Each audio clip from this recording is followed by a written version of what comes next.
In a Costco in Beaverton this morning, and it seems like, one, it was busy because of pre-Christmas, but two, everybody was talking about the weather. Everybody wanted to get in, get it done, get home, you know? Oh, yeah. My text was burning up. People saying, hey, I'm thinking about traveling on Friday. I'm like, might want to rethink Maybe that. not, right? Yeah, for sure. It is going to be busy right up until the time when it gets nasty. So either way, just be prepared. But tomorrow will be the day to get out, hit Costco if you can. And you have to brave the lines. Got 24 hours left, right, essentially. Pretty much, yeah, a little bit more. But then it is going to get pretty bad. Let's take you outside.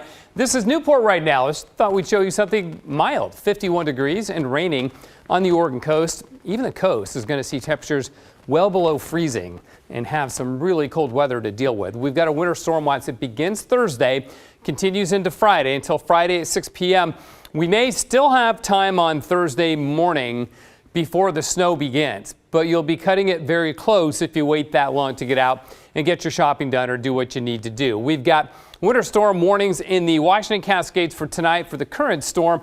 And then over in eastern Oregon where you see the blue here, we've got other watches and warnings to talk about too. That's a wind chill advisory because that's how cold it's going to get. We don't get a lot of wind chill advisories in the northwest, but we've got one now. So here's the current situation. Our rain tonight will end. You see there's not much behind this. So this system will wash out and we get a break. Tomorrow we will be dry. The rainfall today, not that heavy, 407 inch at the airport, 1,807 inch in McMinnville, and just about a half an inch over on the Oregon and Washington coast. So here's the deal.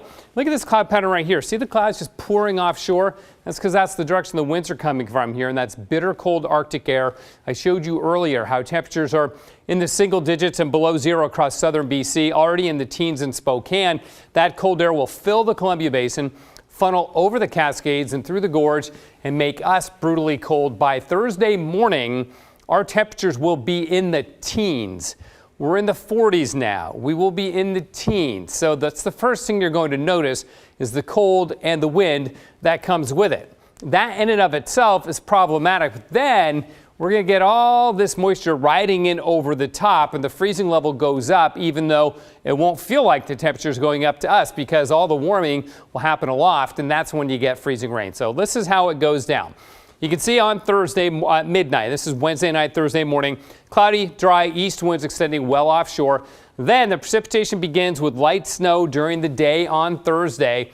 And then suddenly, after a period of snow, it turns to this salmon color. That's the freezing rain and the sleet. This is Thursday night at 10 o'clock.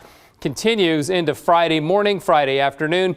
This is 8 o'clock Friday night. Still a pocket of freezing rain in the Portland area, while the rest of the valley is warmed up and it's just raining, because we will still have that east wind. Notice how it continues with freezing rain through the gorge and over into eastern Oregon here. And then finally, late Friday night or Saturday, we are rain. But look at the gorge, hanging on to freezing rain even into Saturday in the gorge.